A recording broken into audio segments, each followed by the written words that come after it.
surmise that if this were communist China, Nancy Pelosi and, you know, Barney Frank and 100 of their Facebook friends would already have been tried and executed for capital economic crime. Yeah. Because in China, that's what they would have done to them. These people are operating as criminals. And they're getting away with it. What we need to do is, again, elect people to Congress, and you have to elect people who are street fighters. We have to elect people who are willing to sit there on the walls of the Alamo with no ammo and beat the living snot out of somebody with a rifle barrel. And I'm that type of guy, because I've always been that type of guy. I've always been one to climb up and fight on the jungle vein.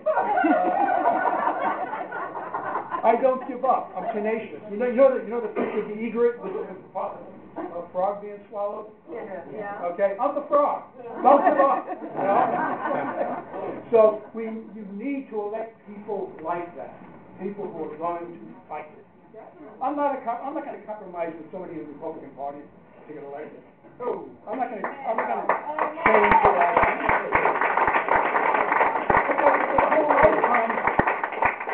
Getting my head together. Why should I let them change it? You know, what the hell can they do to me? Especially if they get to be a senator. I mean, I'm in there for one term. I'm going to fight like a dog. Because that's why I want to go down. I want to see my grandchildren have a republic. Yeah.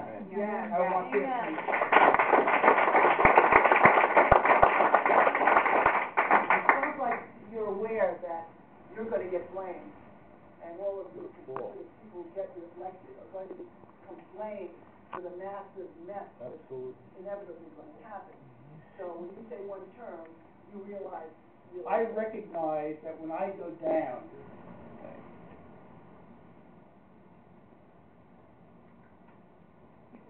that surviving the ordeal would be miraculous.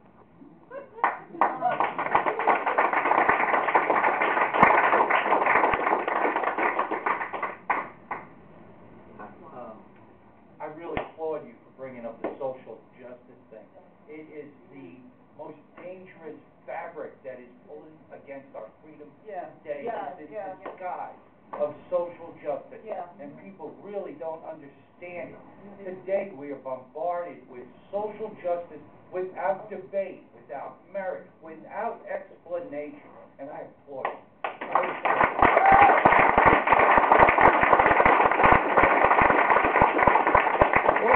One thing that I'd like to say is this. In the end, in all truth, this is going to be won by prayer. Okay?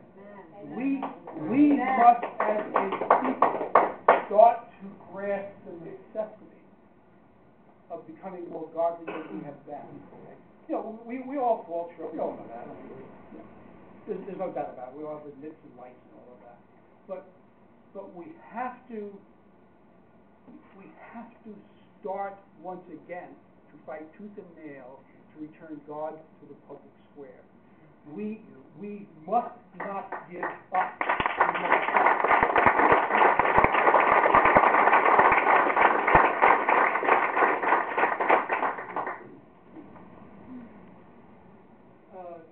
You say you really respect free enterprise, but AT&T and the Bell system was the result of free enterprise. The breakup was due to federal government edict. That's true. That was against free enterprise. It violated the property of all the AT&T shareholders.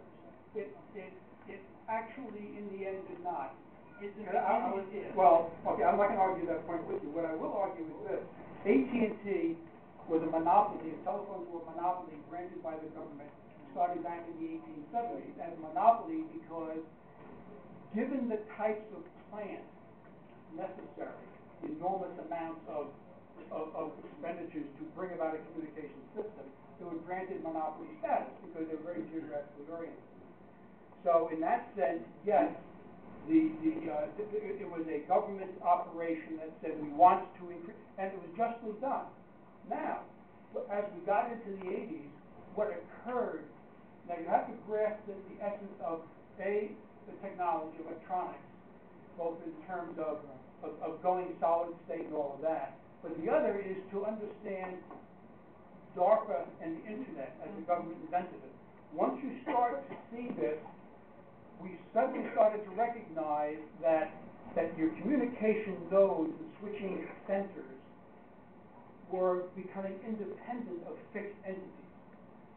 Yet, the monopolies, though, were trying to hold on to these fixed entities. It's like in warfare. Today, warfare is very mobile.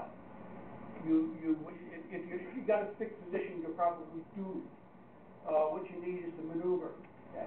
Well, the system needed to maneuver, and what occurred was the breakup to allow that technology to blossom. And the proof of the pudding is that, again, those who were involved, who literally had their X many shares of AT&T, as time went on, it was worth tenfold 10 years later, 20 years later. The gentleman just brought something up that's relevant. I believe government has a important role in regulating, and it failed. It failed miserably. The last 3 years is a perfect example of what the SEC failed at. Just like the ICC failed at regulation. They usually attack monopolies. The monopoly is controlled by the opposition party. I would like you to address the fact that what we have is we basically have a cooperative agreement between huge corporations and the government feeding off each other. So we basically, in certain huge sectors of the economy, we don't have free enterprise. We basically have what we actually have is corporate fascism. Corporate fascism. That's what we have. We addressed that corrupt, like right now. Yes, I'll just the proposed regulation of Wall Street. The deal has already been made between Wall Street, the worst of Wall Street and Washington, as to what they're going to regulate and how they're going to regulate. Let me talk to that issue about the new banking bill, but in the context of the Federal Reserve. Okay? The Federal Reserve. Let me just add one thing. An example, in the 70s, the government encouraged banks to invest overseas. When the banks failed, the government guaranteed every one of those loans to the big banks in the United States would bail every bank out for bad investments overseas. And this is just a repeat of what they've done every 10 years. It's worse than that. It's much worse than that. But I don't, unless I have time, I can't talk to you. Just address it afterwards. You got 6 seconds. 6 seconds. Go to my website, volunteer, and I'm running on fumes. I need money, so I would truly appreciate